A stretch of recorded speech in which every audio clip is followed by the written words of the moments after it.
সুপ্রিয় শিক্ষার্থী, আজকে আমি অর্থনীতি উচ্চ মাধ্যমিক অর্থনীতি প্রথম পত্রের দ্বিতীয় অধ্যায় ভোক্তা এবং উৎপাদকের আচরণ এই অধ্যায়ের আমি অলরেডি উপযোগের সংজ্ঞা, ধারণা বা প্রকারভেদ যেটাই বলো সব আমরা অলরেডি ক্লাস করে নিয়েছি। আর সেখানে ধারণাগুলো দেখতে গিয়ে আমরা উপযোগের যে ধারণা ছিল সেখানে আমরা অনেকগুলি ধারণা সম্পর্কে জেনেছি। তার মধ্যে মোট উপযোগ এবং প্রান্তিক উপযোগ সবচেয়ে বেশি গুরুত্বপূর্ণ। আজকের ক্লাসে আমরা আজকের যে পাঠ বা আজকের যে টপিক সেখানে আমরা মোট উপযোগ এবং প্রান্তিক উপযোগের যে পার্থক্য সেটা দেখব। দেখো, মোট উপযোগ যেটাকে আমরা টোটাল ইউটিলিটি বলি, সেটা যে সংজ্ঞাগত যে ধারণা সেটা হচ্ছে কি কোনো নির্দিষ্ট সময়ে নির্দিষ্ট দ্রব্য থেকে প্রাপ্ত প্রতি একক উপযোগের সমষ্টি। অর্থাৎ একটা নির্দিষ্ট সময়ে আমরা একটা নির্দিষ্ট দ্রব্য থেকে যে উপযোগগুলা পেয়ে থাকি সেই সবগুলি উপযোগের যে সমষ্টি সেটা হচ্ছে মোট উপযোগ। আর আগে আমরা বলেছি প্রান্তিক মানে কি? প্রান্তিক হচ্ছে যা আছে তার অতিরিক্ত একক, অতিরিক্ত যেটা সেটাকে প্রান্তিক বলা হয়। যেমন আমার হাতে একটা পেন আছে, সেই পেনটা যদি আমি আরেকটা পেন অ্যাড করি তাহলে যে পেনটা আমি অ্যাড করব সেটা হচ্ছে অতিরিক্ত। তো সেখানে দেখো, কোনো নির্দিষ্ট সময়ে অতিরিক্ত একক ভোগের মাধ্যমে প্রাপ্ত অতিরিক্ত উপযোগ, ওটা ছিল যে যতগুলি একক ভোগ করব সেগুলোর সমষ্টিগত রূপ হচ্ছে মোট উপযোগ। আর প্রান্তিক উপযোগটা হচ্ছে প্রথম একক ভোগ করার পরবর্তীতে আমি যে এককটা ভোগ করব সেটা হচ্ছে প্রান্তিক উপযোগ, বা পরবর্তী যে একক ভোগ করব সেই একক থেকে আমি যে উপযোগটা গেইন পাবো সেটা হচ্ছে আমার প্রান্তিক উপযোগ। তাহলে কি কোনো নির্দিষ্ট সময় নির্দিষ্ট দ্রব্য থেকে প্রাপ্ত প্রতি একক উপযোগের সমষ্টি হচ্ছে মোট উপযোগ বা টোটাল ইউটিলিটি। আর কোনো নির্দিষ্ট সময়ে অতিরিক্ত একক ভোগের মাধ্যমে প্রাপ্ত অতিরিক্ত উপযোগ। এখন দেখো, আমরা যখনই মোট উপযোগ, প্রান্তিক উপযোগ আমরা যখন আলাপ করব, নেক্সট টাইম আরও আছে, তো সেগুলোতে থাকবে কি যে তালিকা বা সূচির মাধ্যমে। এখানে তালিকা বা সূচির মাধ্যমে দেখানো হয়েছে। দেখো, আমরা বাম পাশে যদি আমরা দ্রব্যের একক ধরি, মানে কত একক আমি ভোগ করছি, আর এই পাশে যদি মোট উপযোগ ধরি, তাহলে দেখা যায় কি প্রথম একক ভোগ করার মানে যে আমি ভোগ করলাম সেখান থেকে আমার উপযোগের পরিমাণ হচ্ছে 28 ইউনিট, ইউটিল বলে এটাকে। তো প্রথম একক ধরো আমি এই শীতে যেমন কমলা লেবুটা অনেক মজার বা অনেক উপকারী একটা সাইট্রিক একটা ফল, তো সেই প্রথম একটা একক আমি কমলা লেবু যখন ভোগ করলাম তখন আমি 28 টাকার সমান একটা উপযোগ পেলাম। মানে ওটার জন্য আমি 28 টাকা মোট উপযোগ, যেমন আমি 28 টাকা দিতে রাজি।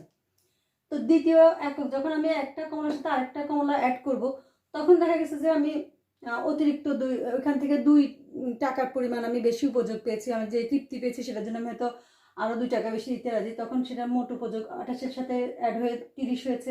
তৃতীয় এককেও কিন্তু আমার সেই রকম একই উপযোগ থাকছে, আমি আর উপযোগটা আমার বাড়ছে না, যেহেতু এখানে বলা হয়েছে কি নির্দিষ্ট সময় নির্দিষ্ট একটা দ্রব্য। আমি যে কমলার পরিবর্তে যে আমি আপেল নেব সেরকম কোনো সুযোগ আমার নেই, যার কারণে প্রথম দ্বিতীয় তৃতীয় সময় এসে আমার আর তেমন একটা উপযোগ বাড়ছে না। চতুর্থ একক এসে আমার আরও একেবারে বিরক্তি ধরে গেছে, আমি তখন আর অতিরিক্ত কোনো তৃপ্তিই পাচ্ছি না, বরং আমার তৃপ্তির যে লেভেল সেটা আস্তে আস্তে কমে গেল, অর্থাৎ 28 হয়ে গেল। তাহলে এখানে দেখা গেল কি যে তালিকার মাধ্যমে আমরা দেখলাম যে উপযোগের যে পরিমাণ সেটা প্রথম দিকে থাকে, তারপর ধীরে ধীরে একটু বাড়ে, তারপর আরও কমে যায়।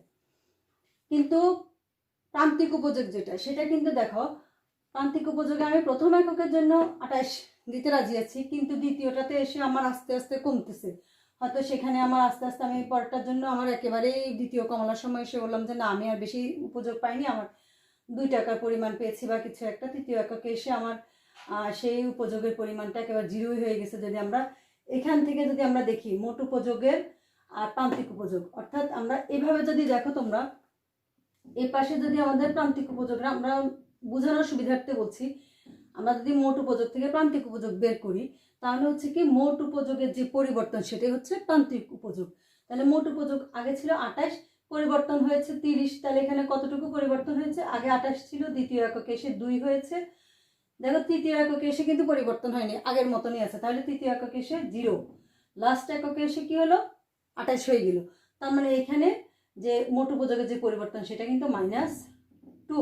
তো সেটাই এখানে জাস্ট একটু তালিকার মাধ্যমে দেখিয়ে দিয়েছে। আমি এখানে পাশে দেখালাম কেন, যাতে তোমাদের বুঝতে সুবিধা। এটা হচ্ছে আমাদের লেখার সুবিধার্থে আমরা দেখা গেছে যে এখানে এইভাবে লিখলাম, কিন্তু আমরা জানি কি মোট উপযোগের যে পরিবর্তন সেটাই হচ্ছে প্রান্তিক উপযোগ। আগের যে টপিক্সটা ছিল উপযোগের যেই ধারণাগুলো, সেগুলোতে আমরা এটা দেখেছিলাম যে মোট উপযোগ বা প্রান্তিক উপযোগ কাকে বলে। সেখানে মোট উপযোগ ছিল সমষ্টি, আর প্রান্তিক উপযোগ ছিল মোট উপযোগের যে পরিবর্তনের হার বা পরিবর্তনের পরিমাণ, সেটা ছিল প্রান্তিক উপযোগ।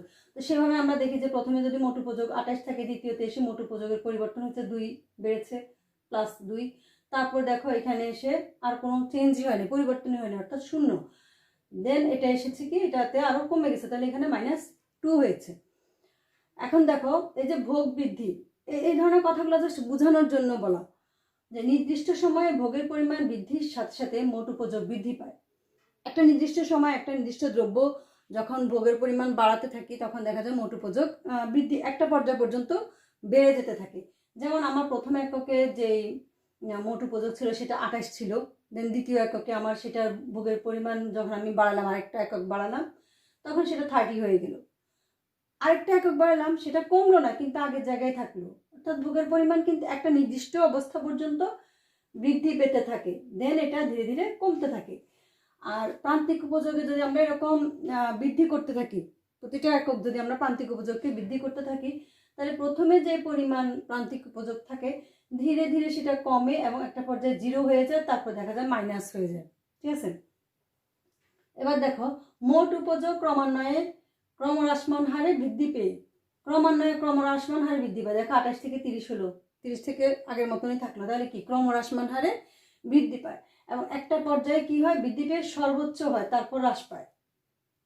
যখন মোট উপযোগ দেখো 28 হলো, 30 হলো, 30 হলো, এটা হচ্ছে সর্বোচ্চ, মানে এর চেয়ে বেশি কিন্তু আর হবে না, 30-এর চেয়ে বেশি নেই, তারপর আস্তে করে হ্রাস পায়। কিন্তু প্রান্তিক উপযোগে এরকম অবস্থা, যখন দেখো মোট উপযোগ যখন সর্বোচ্চ, তখন প্রান্তিক উপযোগ কিন্তু 0, কোনো পরিবর্তন হয়নি, 0। তাহলে কি বলছে যে যখন মোট উপযোগ সর্বোচ্চ হয় তখন প্রান্তিক উপযোগ হ্রাস পেয়ে 0 হয়ে যায়, আর মোট উপযোগ যখন কমতে থাকে প্রান্তিক উপযোগ তখন মাইনাস হয়ে যায়। এখন এটাকে বলছে যে চিত্রটা দেখানো হয়েছে যে মোট উপযোগের চিত্রটা কিরকম। মোট উপযোগের চিত্রটা দেখো, আমরা যদি এটা এই লম্ব অক্ষ যেটাকে আমরা ভার্টিক্যাল অ্যাক্সিস বলি, ওয়াই অ্যাক্সিস বলি, আর এক্স অ্যাক্সিস যেটা বা এক্স এর যে অক্ষটা, ঠিক আছে, এক্স অক্ষ যেটা, সেটাকে আমরা বলি হরিজন্টাল অ্যাক্সিস বা ভূমি অক্ষ। এখন আমরা যদি ভূমি অক্ষে ভোগের পরিমাণ আর লম্ব অক্ষে মোট উপযোগ ধরি, তাহলে দেখো মোট উপযোগের যে রেখাটা সেটা হচ্ছে এরকম একেবারে ডোম সাইজ। প্রথমে সে ধীরে ধীরে কি হলো, বাড়লো, তারপর সে কি করলো, ধীরে ধীরে আস্তে আস্তে কমলো। আর প্রান্তিক উপযোগের বেলায় কিন্তু ডিফারেন্ট, সেটা কি হচ্ছে, এখানে ভূমি অক্ষে যদি আমরা ভোগের পরিমাণ এবং লম্ব অক্ষে যদি আমরা প্রান্তিক উপযোগের পরিমাণ ধরি, তাহলে দেখো এখানে প্রান্তিক উপযোগ রেখা বাম দিক থেকে ডান দিকে কি নিম্নগামী। আর সূত্র তো আমরা জানি যে টোটাল উপযোগ যেটা, টোটাল ইউটিলিটি যেটা, সেটা হচ্ছে MU/1, অর্থাৎ মার্জিনাল ইউটিলিটি, অতিরিক্ত যে এককগুলো ভোগ করছি প্রথম একক থেকে, যে 1 2 3 প্লাস n, মানে একটা n সংখ্যক যে উপযোগ আমি অতিরিক্ত ভোগ করছি, সেগুলোর সমষ্টিটা হচ্ছে আমার টোটাল উপযোগ। আর এখানে হচ্ছে টোটাল উপযোগের পরিবর্তন বা পরিমাণ, অর্থাৎ ওই মোট উপযোগের পরিমাণটা কীরকম পরিবর্তন হচ্ছে, সেটা হচ্ছে প্রান্তিক উপযোগ।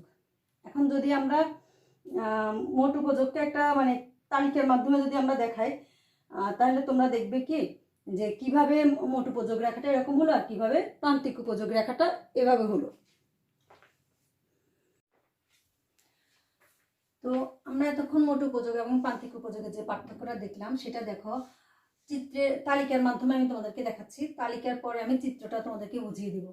যেমন আমরা জানি কি যে প্রথম একক থেকে আমরা যে উপযোগ বা সেটা হচ্ছে 10, দেন ওইখানে আমাদের প্রান্তিক উপযোগ সমান। প্রথমবার আমাদের মোট উপযোগ এবং প্রান্তিক উপযোগ দুটোই সমান থাকবে। দ্বিতীয় এককে এসে সেটা আমাদের প্রান্তিক উপযোগ মানে অতিরিক্ত যে এককটা আমি ভোগ করেছি সেখান থেকে আমার উপযোগ আসে, অতিরিক্ত উপযোগ যেটা সেটা 8 আসে। তো মোট উপযোগ হবে 10 এবং 8 যোগ করলে 18। তৃতীয়টাতে এসে আমার 24, মোট উপযোগ হচ্ছে 24, আর মোট উপযোগের যে পরিবর্তন প্রান্তিক উপযোগ সেটা হচ্ছে 6। এইভাবে করে করে দেখো আমার দেন প্রান্তিক উপযোগ আসে 4, তারপর 2, তারপর 0, তারপর 2।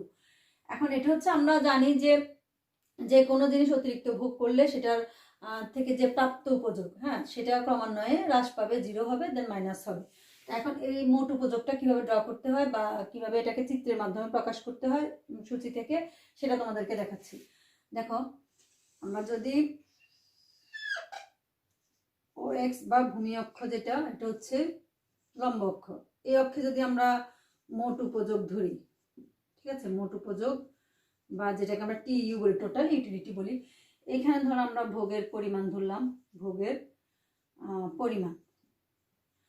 এখন এখানে আমরা যখন ড্র করব, দেখো আমাদের এককগুলো কিন্তু সমান হতে হবে। এটা কিন্তু এরকম একটা জিনিস না, এটা হচ্ছে তোমরা জাস্ট দেখো, এখানে আমরা যখন এইভাবে একটা লেখচিত্র তোমরা যখন স্কুলেও পড়েছো তখন তোমরা দেখেছো কি এখানে একটা জিরো হলে এটা একটা 360 অ্যাঙ্গেল, 90 90 90 90। তো এইখানে আমরা জানি যে আমাদের লেখচিত্র অনুযায়ী এখানে প্লাস প্লাস, এখানে মাইনাস মাইনাস, এখানে মাইনাস প্লাস, এখানে প্লাস মাইনাস, এরকম হয়। তো ওইটারই জাস্ট এই একটা অংশ ধরো আমরা নিলাম, হ্যাঁ, এই অংশটা নিলাম, এখানে সেই অংশটাই আসছে। তো এটা আমরা যখন গ্রাফ পেপারে তোমরা যখন স্কুল পর্যায়ে পড়েছো তখন তোমরা দেখেছো যে এটা গ্রাফের মাধ্যমে হয়ে থাকে। সেখানে গ্রাফে এরকম অনেকগুলো ঘর থাকে, সেই ঘরগুলোকে আমরা একটা নির্দিষ্ট মাত্রায় ধরি, যে এটাকে 5 একক হিসেবে ধরি, 10 একক হিসেবে ধরি, যে যেভাবে আমাদের সুবিধা হয় সেইভাবে আমরা এটাকে ধরে তারপর আমরা লেখচিত্রটা অঙ্কন করি। এইখানেও ঠিক সেম, যেহেতু আমি এই পাশে উপযোগ ধরবো, মোট উপযোগ ধরবো, এই পাশে আমার ভোগের পরিমাণ ধরবো। তো ভোগের পরিমাণ আমার কি, প্রথম 1 একক 2 একক 3 একক এরকম আমার 7 একক পর্যন্ত এখানে দেওয়া আছে। তো আমি সেগুলাকে সেম মাত্রায় ধরবো, মানে আমি যখন এককগুলো কাউন্ট করবো এখান থেকে এখানে যদি আমি 1 একক কাউন্ট করি তাহলে সেম পর্যায়ে আমার 2 এককও এইভাবে আসবে, 3 একক আমার এখানে আসবে। তোমরা কিন্তু আবার এরকম দেখা যায় এখানে অনেক বেশি দিয়ে দিচ্ছো, ওইখানে গিয়ে সেটা পরিমাণটা কমে গেছে, সেই ধরনের কোনো কাজ করবে না। তাহলে এখানে আমাদের 4, সেখানে 5, 6, 7, ধরো এখানে 8, এরকম গ্রাফ পেপার অনেকটা আছে আমাদের। ম্যাক্সিমাম আমরা কি করি, যখন স্টুডেন্টদেরকে আমরা বুঝাতে যাই তখন এই ছোট জিনিসটা আমরা ক্লিয়ার করি না, যে হ্যাঁ আমাদের এখানে একটা গ্রাফ পেপারের মতন ব্যাপার আছে। তখন আমরা ম্যাক্সিমামটা আমরা যে ভুলটা করি, যেমন আমার গ্রাফে লেখচিত্র হয়তো এখানে আমার 28 আছে, তা আমি ধরে 28 দিলাম, তারপরে একই মাত্রা এসে 30 দিলাম, হলো না। 28 যদি এইটুকুন হয় তাহলে এইটুকুনে 56 হবে, ঠিক আছে। তো সেই জন্য আমাকে কি এককগুলো এমনভাবে লিখতে হবে যাতে আমার এই ধরনের কোনো ভুল না হয়। তো আমার এখানে ভোগের পরিমাণ 1 একক 2 একক 3 4 5 6 7 8। আর আমার দেখো যে মোট উপযোগ, সেটার আমি একটা নির্দিষ্ট একক তো আমাকে ধরতে হবে। সেখানে আমার লাস্ট একক এসেছে কত, 10। তাহলে আমি প্রতিটা গ্রাফে প্রতিটা ইয়েকে আমি 10 হিসেবে ধরতে পারি। যেমন এখান থেকে 0 10, এখানে আমার তাহলে কী হবে 20, আমার সর্বোচ্চ হচ্ছে 30, দেন আমার 40, 50 এরকম হলো, ঠিক আছে। তাহলে প্রথম একক ভোগ করে আমি যেই মোট উপযোগ পাই সেটা হচ্ছে আমার 10। আমি এই দিক থেকে নিয়ে এই দুইটা বিন্দু এখানে যোগ করার পরে যে বিন্দুটা পাই, ধরো সে এটা এ। এখন এটা হচ্ছে কিসের মিলিত ইয়ে, যে 1 একক এবং 10, মোট উপযোগ 10, এই দুইটা মিলে। দেন আমি দ্বিতীয় এককটা যখন ভোগ করি তখন আমার ভোগের পরিমাণটা কি হলো, বৃদ্ধি পেলো, 18 হলো। আমি কি 20-এ যেতে পারবো? আমাকে 20টা ভাবতে হবে কি, এখানে যদি 15 হয় তাহলে এখানে হবে 18, আমি 18-এ আসলাম, ঠিক আছে। এটা ধরো আমি এটাকে বি বিন্দু বললাম, সেই বি বিন্দুটা হচ্ছে আমাদের কত, 2 এবং 18, ঠিক আছে। তৃতীয় একক এসে ভোগ করলাম আমি, সেখানে হলো কত, 24।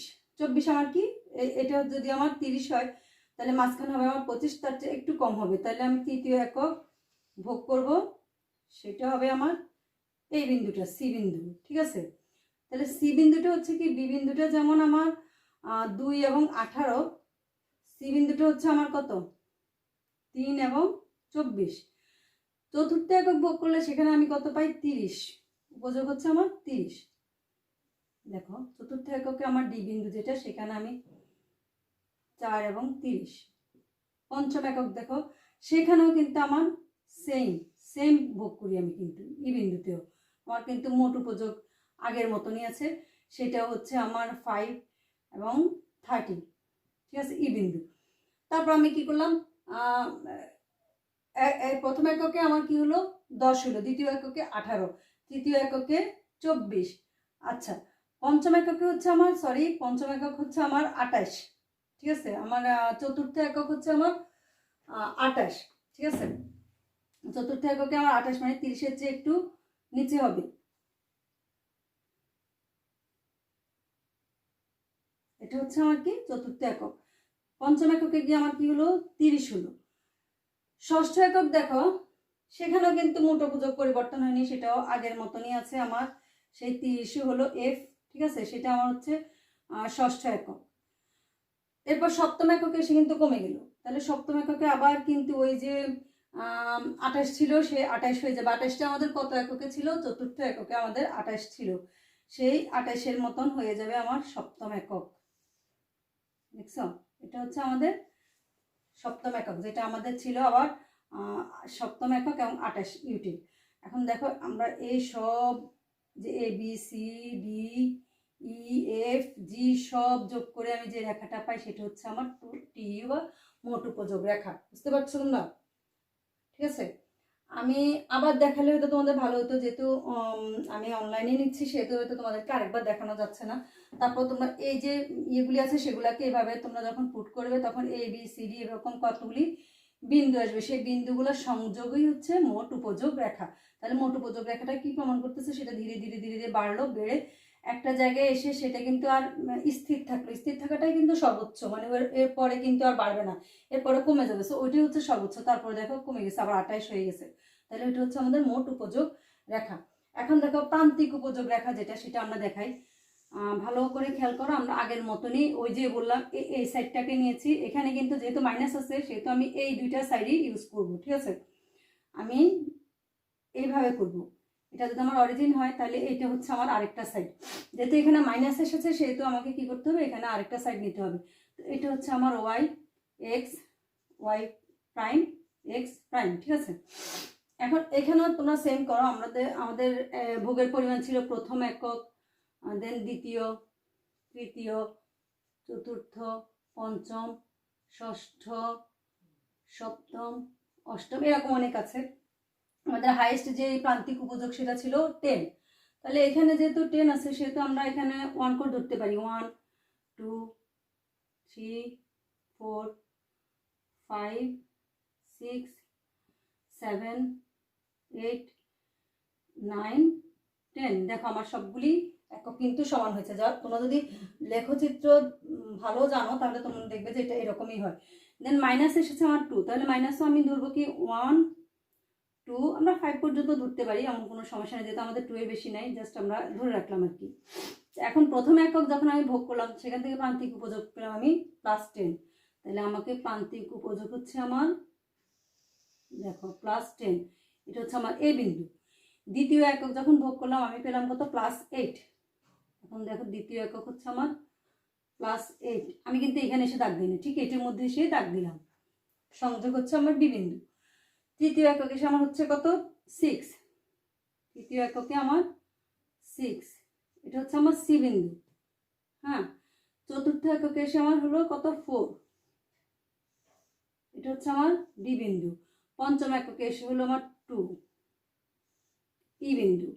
ষষ্ঠ একক যেটা সেটাতে এসেছে আমার এই যে 0, ঠিক আছে 0, তাহলে এটা হচ্ছে আমার এফ বিন্দু।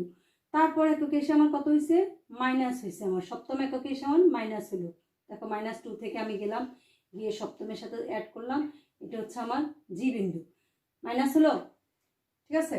তাহলে এই বিন্দুটা হচ্ছে আমার প্রথম একক আমি 10 উপযোগ, যে প্রান্তিক উপযোগ সেটা ছিল আমার 10। দ্বিতীয় এককে এসে হচ্ছে আমার 8। তারপরে এভাবে ধীরে ধীরে যখন আমার, দেখো প্রথমে বেশি ছিল, তারপর ধীরে ধীরে কমতে কমতে একদম এই যে এফ বিন্দু যেটা সেটা হচ্ছে 0, যেখানে মোট উপযোগ সর্বোচ্চ হয়। এরপরে কিন্তু আমার প্রান্তিক উপযোগ সপ্তম এককে এসে আমার প্রান্তিক উপযোগ কমে গেল, সেটা জি হয়ে গেল, -2 হয়ে গেল। দেখো -2, এই অংশটা আমরা আগেই বলেছি এটা হচ্ছে আমাদের প্লাস, এটা হচ্ছে আমাদের মাইনাস, প্লাস, ঠিক আছে। এটা হচ্ছে আমাদের প্লাস মাইনাস, আর এটা হচ্ছে আমাদের মাইনাস, ঠিক আছে। এখন দেখো আমরা এটাকে, এই বিন্দুগুলোকে আমরা যোগ করি। দেখো এই বিন্দুগুলো যোগ করে আমি যে রেখাটা পাই সেটা হচ্ছে আমার এম ইউ বা প্রান্তিক উপযোগ রেখা, যেটা আমরা ওই যে পাঠ্যকে যখন পড়িয়েছিলাম তখন আমরা দেখেছিলাম যে এরকম দুটি রেখা। কিন্তু কিভাবে দুটি রেখা এসেছে সেটা আমি তোমাদেরকে দেখাইনি, জাস্ট আমি শেপ দেখিয়েছিলাম যে হ্যাঁ মোট উপযোগটা এরকম, প্রান্তিক উপযোগটা এরকম। কিভাবে এরকম আসলে সেটা কিন্তু আমি তোমাদেরকে দেখাইনি। এখন তোমাদেরকে আমি ড্র করে দেখালাম যে হ্যাঁ প্রান্তিক উপযোগ রেখাটা যখন আমরা তালিকাটাকে এভাবে চিত্রের মাধ্যমে প্রকাশ করি তখন প্রান্তিক উপযোগ রেখাটা কিন্তু এভাবেই আসে। তো তাহলে তোমরা কিভাবে দেখলে যে প্রান্তিক উপযোগ রেখাটা বাম দিক থেকে ডান দিকে শুধু নিম্নগামী না, শূন্য একটা পর্যায়ে 0 হবে এবং দেন নেগেটিভ হবে। তো তাহলে তোমরা একটু ভালো করে বইয়ের সাথে মিলিয়ে দেখবে, এবং না বুঝলে ক্লাসটা ভিজুয়ালাইজ করা আছে, তোমরা ভালো করে বারবার রিপিট করলে তোমরা বুঝতে পারবে। নেক্সট ক্লাসে আমরা অন্য একটা টপিকস নিয়ে আসবো। ততক্ষণ পর্যন্ত তোমরা ভালো থাকো, শুভকামনা থাকলো। আল্লাহ হাফেজ।